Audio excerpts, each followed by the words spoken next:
Clip number 445۔ اس clip میں آپ سورہ توبہ کی آیت نمبر 59 سے 60 تک کی تلاوت، ترجمہ، تفسیر قرآن صراط الجنان سماعت فرمائیں گے۔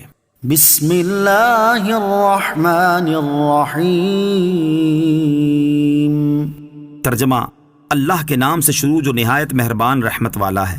وَلَوْ أَنَّهُمْ رَضُوا مَا آتَاهُمُ اللَّهُ وَرَسُولُهُ وَقَالُوا حَسْبُنَا اللَّهُ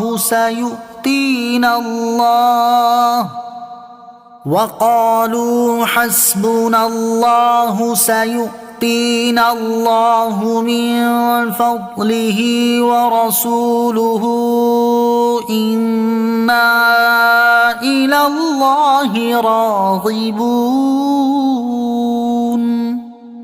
ترجمہ، اور کیا اچھا ہوتا اگر وہ اس پر راضی ہو جاتے جو اللہ اور اس کے رسول نے انہیں عطا فرمایا، اور کہتے کہ ہمیں اللہ کافی ہے۔ ان قریب اللہ اور اس کا رسول ہمیں اپنے فضل سے اور زیادہ عطا فرمائیں گے، بے شک ہم اللہ ہی کی طرف رغبت کرنے والے ہیں۔ وَلَوْ أَنَّهُمْ رَضُوا مَا آتَاهُمُ اللَّهُ وَرَسُولُهُ، اور اگر وہ اس پر راضی ہو جاتے جو اللہ اور اس کے رسول نے انہیں عطا فرمایا۔ ارشاد فرمایا کہ کیا اچھا ہوتا اگر تقسیم پر اعتراض کرنے والے منافق اس پر راضی ہو جاتے جو اللہ تعالیٰ اور اس کے رسول صلی اللہ علیہ وسلم نے انہیں عطا فرمایا، اگرچہ وہ کم ہی کیوں نہ ہوں، اور وہ کہتے کہ ہمیں اللہ تعالیٰ کا فضل اور جتنا اس نے عطا کیا وہ کافی ہے۔ ان قریب اللہ تعالیٰ اور اس کا رسول صلی اللہ علیہ وسلم ہمیں اپنے فضل سے اور زیادہ عطا فرمائیں گے، بے شک ہم اللہ عز و جل ہی کی طرف رغبت رکھنے والے ہیں کہ وہ ہمیں اپنے فضل سے صدقہ اور اس کے علاوہ لوگوں کے اموال سے غنی اور بے نیاز کر دے۔ انما الصدقات للفقراء والمساکین والعاملین علیہا والمؤلفۃ قلوبهم وفي الرقاب والغارمين وفي سبيل الله وابن السبيل فريضة من الله والله عليم حكيم۔ ترجمہ، زکوٰۃ صرف فقیروں اور بالکل محتاجوں اور زکوٰۃ کی وصولی پر مقرر کیے ہوئے لوگوں اور ان کے لیے ہے جن کے دلوں میں اسلام کی الفت ڈالی جائے، اور غلام آزاد کرانے میں، اور قرض داروں کے لیے، اور اللہ کے راستے میں جانے والوں کے لیے، اور مسافر کے لیے ہے۔ یہ اللہ کا مقرر کیا ہوا حکم ہے، اور اللہ علم والا، حکمت والا ہے۔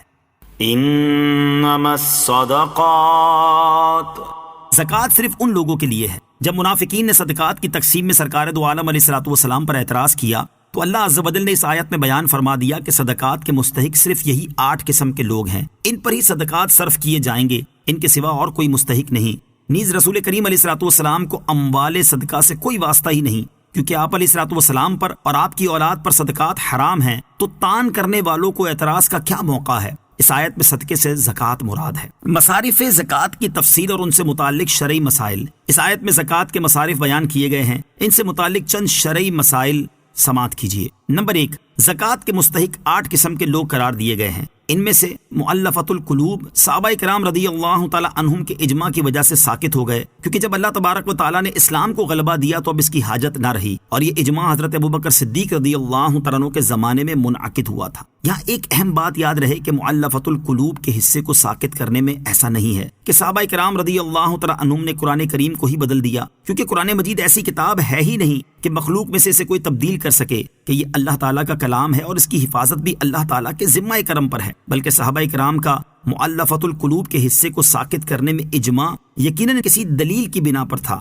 جیسا کہ علامہ کمال الدین محمد بن عبد الواحد رحمۃ اللہ تعالی فرماتے ہیں، یقیناً ان کے پاس کوئی ایسی دلیل ہوگی جس سے انہیں علم ہوگا کہ نبی کریم علیہ الصلوۃ والسلام نے اپنی وفات سے پہلے اس حکم کو منسوخ کر دیا تھا، یا اس حکم کے آپ کے ظاہری حیات مبارکہ تک ہونے کی قید تھی، یا یہ حکم کسی علت کی وجہ سے تھا اور اب وہ علت باقی نہ رہی تھی۔ نمبر 2، فقیر وہ ہے جس کے پاس شرعی نصاب سے کم ہو، اور جب تک اس کے پاس ایک وقت کے لیے کچھ ہو اس کو سوال حلال نہیں۔ ہاں، بن مانگے اگر کوئی اسے زکوٰۃ دے تو وہ لے سکتا ہے، اور مسکین وہ ہے جس کے پاس کچھ نہ ہو اور ایسا شخص سوال بھی کر سکتا ہے۔ نمبر 3، عاملین وہ لوگ ہیں جن کو حاکم اسلام نے صدقے وصول کرنے پر مقرر کیا ہو، نمبر 4 اگر عامل غنی ہو تو بھی اس کو لینا جائز ہے۔ نمبر 5 عامل سید ہاشمی ہو تو وہ زکوٰۃ میں سے نہ لے۔ نمبر 6 گردنیں چھڑانے سے مراد یہ ہے کہ جن غلاموں کو ان کے مالکوں نے مکاتب کر دیا ہو اور ایک مقدار مال کی مقرر کر دی ہو کہ اس قدر وہ ادا کر دیں تو آزاد ہیں، وہ بھی مستحق ہیں، ان کو آزاد کرانے کے لیے مال زکوٰۃ دیا جائے۔ نمبر 7 قرض دار جو بغیر کسی گناہ کے مبتلا قرض ہوئے ہوں اور اتنا مال نہ رکھتے ہوں جس سے قرض ادا کریں تو انہیں ادائے قرض میں مال زکوٰۃ سے مدد دی جائے۔ نمبر 8 اللہ عز و جل کی راہ میں خرچ کرنے سے بے سامان مجاہدین اور نادار حاجیوں پر صرف کرنا مراد ہے۔ نمبر 9 ابن سبیل سے وہ مسافر مراد ہے جس کے پاس اس وقت مال نہ ہو۔ نمبر 10 زکوٰۃ دینے والے کو یہ بھی جائز ہے کہ وہ ان تمام اقسام کے لوگوں کو زکوٰۃ دے اور یہ بھی جائز ہے کہ ان میں سے کسی ایک ہی قسم کو دے۔ نمبر 11 زکوٰۃ انہی لوگوں کے ساتھ خاص کی گئی، لہٰذا ان کے علاوہ اور دوسرے مصرف میں خرچ نہ کی جائے، نہ مسجد کی تعمیر میں، نہ مردے کے کفن میں، نہ اس کے قرض کی ادائیگی میں۔